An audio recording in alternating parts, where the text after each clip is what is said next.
First of all, hello to all of you and overall welcome to give your important time to hear me. As you hear me, as you know, my name is Abhay Kumar Tiwari.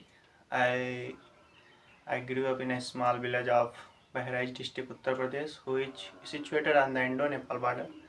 I pursuing my PG from the University of Allahabad in history background and also a also a civil servant, civil aspirant. Today's topic today's my subject to talk that is a rural centric development policies, how to it execute, what's problem facing by the government, what problem facing by the public government, and what improvement that we can do. First, first reason that why I choose this topic is that this is my perspective to join civil services. Second is that this is the major problem of the India and largest number of people, and so these two major reasons why I choose this topic. So let's we start. Mahatma Gandhi जो हमारे राष्ट्रपिता थे, उन्होंने ही सर्वप्रथम ग्राम स्वशासन और स्वराज की बात की थी। वो इसी के आइडियोलॉजी पर बहुत ज़्यादा बिलीव करते थे। उनसे आइडियोलॉजी से प्रभावित होकर भारतीय संविधान के जो पार्ट 4 है उसमें DPSPs में आर्टिकल 40 में इसे स्थान दिया गया, लेकिन मूल संविधान में इसे स्थान नहीं दिया गया था, जो कि 73rd अमेंडमेंट के द्वारा 1992 में इसे कॉन्स्टिट्यूशनल बॉडी के रूप में एक्सेप्ट किया गया। अगर हम इंडिया के परिप्रेक्ष्य में बात करें तो गांधी जी ने कहा था कि the soul of India lives in his Indian bridges, और चाइना के जो जिन्होंने कम्युनलिज्म को लॉन्च किया था 1949 में, माओ डाओजंग नाम था उनका, उन्होंने भी कहा था कि जो क्रांति है वो गाँव से शहर की तरफ बढ़ेगी। तो इन्हीं डिग्निटीज़ के विचारों से प्रभावित होकर मैंने इस टॉपिक को चुना था, इन्हीं 2-3 रीजन की वजह से, मेजर रीजन की वजह से। अगर हम भारत के परिप्रेक्ष्य में कुछ डाटा की बात करें तो भारत में लगभग 6.5 लाख गांव हैं, जो भारत की 58% पॉपुलेशन है, वो एग्रीकल्चर सेक्टर में वर्क कर रही है, लेकिन जो उसका GDP में जो कंट्रीब्यूट है वो केवल 17.8% है, जो उसकी लोक प्रोडक्टिविटी को शो ऑफ करता है। अगर हम इसके हिस्ट्री में बात करें तो जो हम लोग ब्रिटिश के, as we know we are a colony of the Britishers, and he promote only cash crops instead of greedy needs, foods, and others. And that's disadvantage we find in after independence. At that time, according to the per capita income, we are the poorest country in the world. And as we know, that was the time of the Cold War. World is divided in two poles. The first is capitalist and second is socialist. Capitalist leader is United States of America and socialist leader is Soviet संघ। At that time जो USA था, उसने India की मदद तो की। PL 480 scheme के तहत उसने भारत को अनाज देना तो मतलब स्टार्ट कर दिया, लेकिन उसके पीछे उसकी जो सोच थी वो ये चाहता था कि इंडिया उसका साथ दे, उस दो ध्रुवीय विश्व में इंडिया उसका साथ दे। तो 1956 में उसमें जो 3 मिलियन टन अनाज भारत में आता था, जो 1966 में बढ़कर 1956 से 10 मिलियन टन हो गया। 1966 से 2 साल पहले दो ईयर पहले 1962 में इंडो चाइना वार हुआ था, और 1964 में इंडो पाक वार हुआ था, और 1966 में एक बार बहुत भारत में ड्राट आ गया, जिसकी वजह से तीन मेजर डिजास्टर की वजह से जो इंडियन इकोनॉमी थी बहुत ज़्यादा अनबैलेंस हो गई। तो 1966 में जो भारत के तत्कालीन प्रधानमंत्री थे लाल बहादुर शास्त्री, उन्होंने फूड सफिशिएंसी स्कीम लॉन्च की, जिसके तहत इंडियन जेनोटिसिस्ट जो MS स्वामीनाथन थे, उन्होंने ग्रीन रेवोल्यूशन जो उस समय विश्व में चल रहा था उसे लाकर इंडिया में लॉन्च किया, जिसके द्वारा उन्होंने हाई प्रोडक्टिविटी यील्ड को, जो भारत की जो राज्य थे जो अच्छे खासे इरिगेशन सिस्टम से, जिनमें अच्छा खासा इरिगेशन सिस्टम था, थोड़ा बहुत मैकेनिज्म का भी वर्क करता था, या अवेयर फार्मर्स थे जहाँ, उसके वजह से 1970s के दशक में भारत में फूड सरप्लस देखने को मिलता है। लेकिन उसके बाद से 1919 उसके बाद से 1991 में एलपीजी का युग, लिबरलाइजेशन का युग आया, फिर भी कोई मेजर रिफॉर्म देखने को, मेजर डेवलपमेंट या रिसर्च देखने को नहीं मिलती है। आज 2023 जो 21st सेंचुरी चल रही है, इस सेंचुरी तक भारत में कोई मेजर किसी में रिसर्च देखने को नहीं मिला है। इस तत्कालीन या वर्तमान सरकार की कमजोरियां किसी पर ध्यान नहीं दे रही हैं।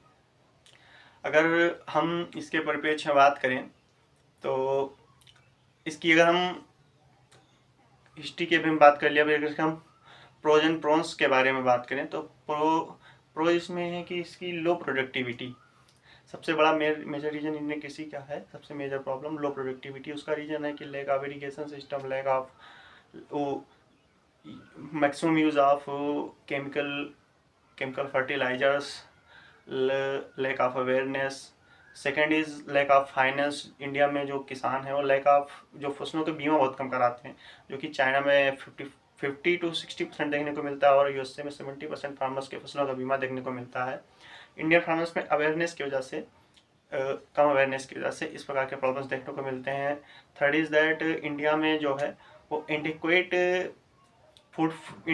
फूड जो कोल्ड स्टोरेज है, इंडिक्वेट है, बहुत ज़्यादा कम देखने को मिलते हैं, जिसकी वजह से अगर आप आंकड़े देखा जाए तो मैक्सिमम बहुत कम, मिनिमम लगभग 2% के आसपास ही फूड जो है कोल्ड स्टोरेज में सेव हो पाता है। बाकी 98% तो यूज कर लिया जाता है या फिर वेस्ट हो जाता है, जो इसकी एक मेजर प्रॉब्लम के रूप में देखा जाता है। उसके बाद एक ब्रोकर, जो कि भारत में जो आप देखेंगे कि 85% जो हैं वो किसान, सीमांत किसान हैं। उनके पास अगर 2011 के सेंसस के हिसाब से बात करें तो उनके पास 1.15 एवरेज हेक्टेयर ज़मीन होती है, जिसके वजह से जो जितना वो अनाज उगाते हैं उनके लिवलीहुड के लिए ही, लिवलीहुड पे ही मतलब यूज हो जाता है, उससे ज़्यादा वो उगा नहीं पाते हैं। 2 हेक्टेयर से कम भूमि के किसान इससे ज़्यादा उगा भी नहीं सकते हैं। ये सब मेजर प्रॉब्लम्स हैं। और प्रॉब्लम्स की बात करें तो हेल्थ सेक्टर में माल न्यूट्रिशन की प्रॉब्लम देख सकते हैं, अनएम्प्लॉयमेंट की प्रॉब्लम देख सकते हैं आप। इनमें सुधार करने के लिए सरकार ने 2006 में, अनएम्प्लॉयमेंट में सुधार करने के लिए 2006 में 100 दिन की ग्राम रोजगार मनरेगा योजना चलाई 2006 में, 100 दिन की रोजगार गारंटी के लिए। अब इसके अगर हम कॉन्स की बात करें तो मैक्सिमम फर्टिलाइजर यूज के लिए सरकार ने क्या किया है, अब इसके हम अगर सोल्यूशन की बात करें, सरकार ने किया है कि आप, उसने एक स्कीम चलाई है सॉइल हेल्थ कार्ड स्कीम, जिसके तहत आपके खेतों का मतलब इवेल्युएट करके ये बताया जाएगा कि उसमें कौन सी न्यूट्रिशन की कमी है। उससे ये पता चल जाएगा कि आपके खेत में न्यूट्रिशन की कमी, तो आप केवल उसी न्यूट्रिशन को डालिए, मैक्सिमम यूरिया का यूज़ करने का कोई ज़रूरत नहीं है, जिससे खेत की उपज खराब होती है, आप खेत ज़मीन बंजर हो जाती है।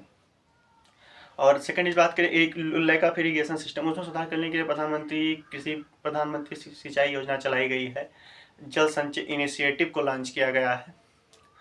अगर अब इसके बाद बात करें तो third is that broker system चल रहा था। हम लोग कहते हैं कि छोटे सीमांत किसानों के बीच में जो ब्रोकर सिस्टम चल रहा था, इसमें सुधार करने के लिए, इसको सरकार ने ख़त्म करने के लिए, सरकारी दामों पर गल्ला खरीदने के लिए उसने एमएसपी तो किया, लेकिन एमएसपी में बहुत ज़्यादा सुधार देखने को नहीं मिलता है। एमएसपी बहुत कम फसलों पर, 23 फसलों पर ही एमएसपी लगाई गई है, जो कि जबकि भारत में बहुत प्रकार के माइलेट्स भी होते हैं, बहुत सारे ग्रेन्स आपको देखने के मिलते हैं, लेकिन 23% जो मेजर फसल उन पर ही लगाई गई है, जिसकी वजह से बहुत किसानों को इसका लाभ नहीं मिल पाता। मैंने अपने रिसर्च और जो मैंने रिसर्च किया उसके अकॉर्डिंग, मैंने जो और किसानों से जो बात की उसके अकॉर्डिंग इसमें क्या किया जा सकता है भविष्य में, उस पर हम बात करते हैं। फर्स्ट इज दैट, अगर इसमें पब्लिक और प्राइवेट सेक्टर को इन्वेस्ट करने का मौका दे दिया जाए किसी में, तो हम बहुत अच्छा सुधार देखने को मिल सकता है। वो इन्वेस्ट कर सकते हैं कोल्ड स्टोरेज में, फूड प्रोसेसिंग यूनिट्स में, जिससे बेरोजगारी का भी उन्मूलन किया जा सकता है या कुछ हद तक कम किया जा सकता है बेरोजगारी को भी। सेकेंड इज दैट, अगर क्रॉप डाइवर्सिफिकेशन को कर दिया जाए at the place of traditional crops.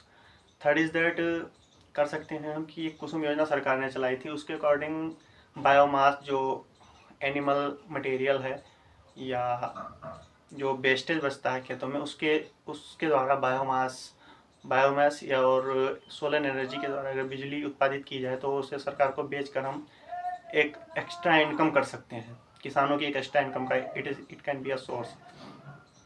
Third is that, जो सरकार की पॉलिसी है फूड एक्सपोर्ट पॉलिसी, वो बहुत बहुत पीछे चल रही है। अगर उसे हम वर्ल्ड ट्रेड ऑर्गेनाइजेशन की स्टैटिक रिपोर्ट के अनुसार देखें तो भारत ओनली 2.21% फूड एक्सपोर्ट करता है और चाइना 4.1% एक्सपोर्ट करता है। तो इसमें भी हम एक प्रकार से सुधार करके किसी में सुधार कर सकते हैं। अगले पॉइंट पर अगर हम बात करें तो भारत को क्लाइमेट के अकॉर्डिंग खेती करनी, जैसे जो क्षेत्र सूखे से ग्रसित है वहाँ ऐसी फसलों को उत्पादित किया जाए जो पानी का कम दोहन करते हैं, और जहाँ बाढ़ प्रभावित क्षेत्र है वहाँ पे ऐसे फसलों को उत्पादित किया जाए जो बाढ़ का मतलब पानी का ज़्यादा दोहन करते हैं, जिससे अच्छी मात्रा में मतलब कृषि उत्पादों को उत्पादित किया जा सके। अगर अगले टॉपिक पे ऐसे ही बात करें तो ऑर्गेनिक फार्मिंग को हम लोग प्रमोट कर सकते हैं। जैसे आप लोगों ने सिक्किम राज्य का नाम सुना होगा, जो भारत का पहला टोटली ऑर्गेनिक मतलब स्टेट है, जो पहला जिसने 100% ऑर्गेनिक फार्मिंग को अचीव कर लिया है। और सेकंड स्टेट जो है आपने लक्षद्वीप का नाम सुना होगा, वो भी होने वाला है जिसने 100% ऑर्गेनिक को मतलब प्रमोट करते हैं लोग। अगर हम इसके बाद बात करें तो मतलब अगर लैंड रिफॉर्म्स की बात करते हैं, अगर हम लोग लैंड रिफॉर्म्स, अभी भारत में कोई अच्छे खासे लैंड रिफॉर्म देखने को नहीं मिले हैं, तो एक प्रकार से हम लैंड रिफॉर्म्स भी इसमें एक लैंड रिफॉर्म्स के द्वारा भारत में आप आर्थिक विषमता देखते हैं, इकोनॉमिक डिस्पैरिटी इंडिया में बहुत हाई है। अभी जल्दी में ऑक्सफैम की रिपोर्ट आई थी, इसके अकॉर्डिंग भारत की जो 10% पॉपुलेशन है उसके पास 40% वेल्थ है, टोटल वेल्थ का 40% वेल्थ ओनली 10% लोगों के पास है, जो इकोनॉमिक डिस्पैरिटी के एक बहुत बड़े पैमाने को शो ऑफ करता है, जो कि जिसका एक मेजर रीजन भूमि विषमता हो सकती है, जो जिसमें भी सुधार लैंड रिफॉर्म्स के द्वारा किए जा सकते हैं। अगर अगले पर बात करें तो अब्दुल कलाम जी जो हमारे थे, उन्होंने 2003 में एक गाँवों के तेज विकास के लिए एक इनिशिएटिव लॉन्च किया था 2003 जनवरी में। That's name is PURA, providing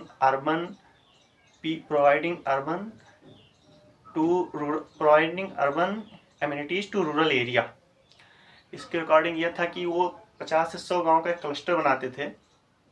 उस क्लस्टर में उन 50 से 100 गाँव के क्लस्टर को सारे वो इकोनॉमिक, फिजिकल, इंफ्रास्ट्रक्चर और मेडिकल फैसिलिटीज़, सारी फैसिलिटीज़ उपलब्ध कराते थे जितनी फैसिलिटीज़ की जिनको ज़रूरत होती थी। फिर एक क्लस्टर के रूप में वर्क करके और इकोनॉमी को बूस्ट करने का काम करते थे। इसी प्रकार का एक इनिशिएटिव ODOP लॉन्च किया गया था उत्तर प्रदेश की एनडीए गवर्नमेंट द्वारा 2018 जनवरी में, जिसे 24 जनवरी को लॉन्च किया गया। उसके अकॉर्डिंग ये है कि एक डिस्ट्रिक्ट को एक उत्पाद दिया जाएगा मतलब बनाने के लिए, उस उत्पाद के द्वारा वह डिस्ट्रिक्ट उस उत्पाद केवल वही एक उत्पाद डिस्ट्रिक्ट बनाएगा जिससे राज्य की आय में वृद्धि हो सकती है।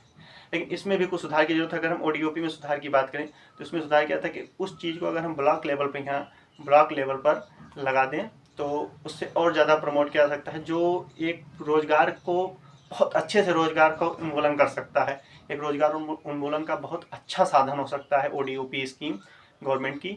इसे पूरे देश में लागू करना चाहिए। इसने उत्तर प्रदेश में सफलता हासिल की है, इसे पूरे देश में अगर लागू कर दिया जाए तो अच्छा खासा रोजगार का उन्मूलन किया जा सकता है ODOP स्कीम के द्वारा।